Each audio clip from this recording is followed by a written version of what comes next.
If there really was a flood, I often get the question, well, where's all the humans? Why aren't there more human bones? There should be, bazillions of human bones buried. I mean, we find lots of clams, find lots of other animals.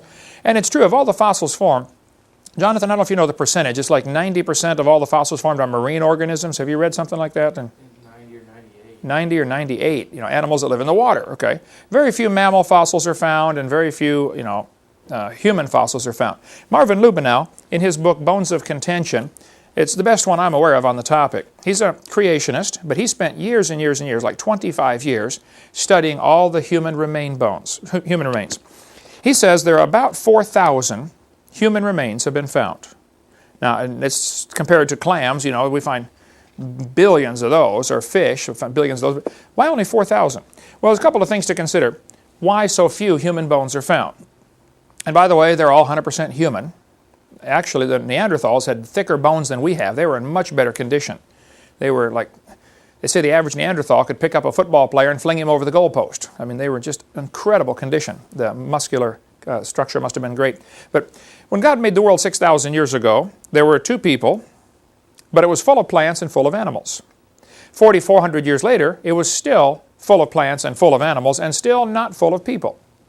I have no idea what the population was at the time of the flood. This is just a pure guess with probably 1 billion people.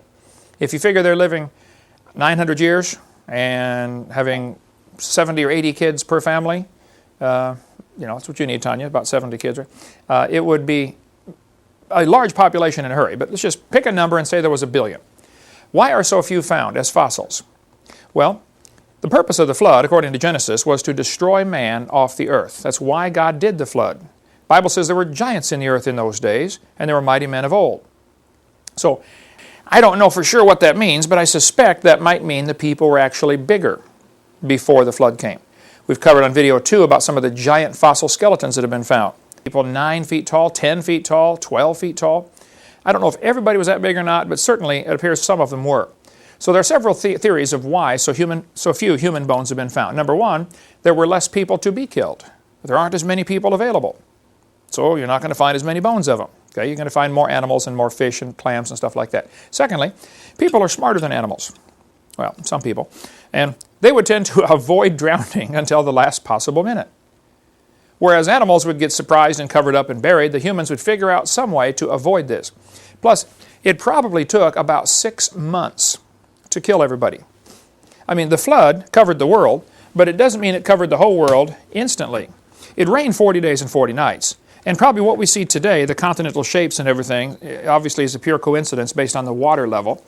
And everything was flexing up and down during the flood we covered on video 6. So if the earth was totally different configurations, unrecognizable by today's globe, but as the crust of the earth is flexing up and down, the water's slowly coming up from the fountains of the deep that are broken open. The rain was 40 days, but the water kept coming up for 150 days. So if we start with the assumption that during the flood, there were high ground above water, may have lasted for 6 months. The high ground getting smaller and smaller, and people would run to high ground, and they also have the tide. The moon is causing the tide. The moon doesn't know or care that there's a flood on the earth. It's just, pulling the water up. So the tide may go up, cover an area, and then go down, and people and animals would run to the newly exposed island. Here's high ground, get over there. So we'd find footprints in these mud layers that then would get covered up with the next tide. I mean, every 6.5 hours the tide changes. High tide to low tide, 6 hours and 25 minutes average. So as these mud layers are full of footprints, they bake in the sun just for a couple hours, enough to get a skin on them, and then a new mud layer washes in on top from the next tide. It is highly probable that during this flood, during these first few months of the flood, you would get thousands of layers deposited for multiple reasons we cover on video 6, and you may have footprints within each of these layers. We had a guy called into the radio program yesterday, the guy from Sweden that calls in once in a while, to our radio program, evolutionist. He says, well, we find layers of rock and footprints between the layers. He said, that proves each layer was exposed for thousands of years. No, that proves it was exposed for maybe 30 minutes, but doesn't prove it's exposed for thousands of years. So yes, it's possible to get footprints, and especially if you look at nearly all the footprints are run in the same direction. What would that mean? They're trying to avoid something. They're all going the same way, probably avoiding the flood water. And in Psalm 104, It says the mountains arose, the valleys sank down. So during the flood, the crust of the earth was all broken up into plates. And they're much more flexible and movable than they are today. Today they're kind of locked into position as most of the water is gone that was underneath, that was lubricating this movement. So they could run to high ground, and then of course a couple days later that may not be high ground. Something else becomes high ground as the plates twist around. So second reason though, people are smarter and probably would avoid drowning. If they end up on top, they don't rot. I mean, they rot, they don't fossilize. How many buffalo got killed out west in the last 200 years? Like millions? None of them fossilized. See, things only fossilize if they're buried. So you could have a lot of humans get killed toward the end of the flood, or toward the middle of the flood, I guess, and not be fossilized at all. Thirdly, if humans were bigger, they would not be recognized as human.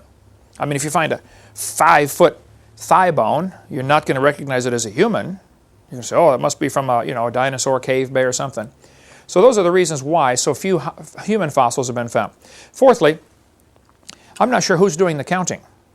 When they say 4,000 have been found, who's counting all these? Marvin Lubenow says that's what he can find in the published record.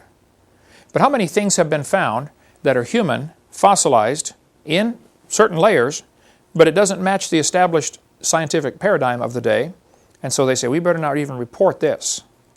Because you're not allowed to find humans with dinosaurs, or else, man, you're going to lose your job. You can't go against the evolution theory.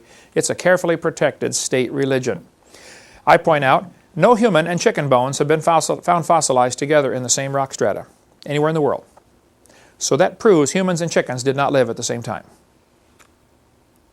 No. You know that's not good logic, okay? We don't have to find the bones together to prove they live together. We don't have to find the footprints together to prove anything either. No human and chicken footprints have ever been found together. No coelacanth fossils were found for 65 million years of their geologic column.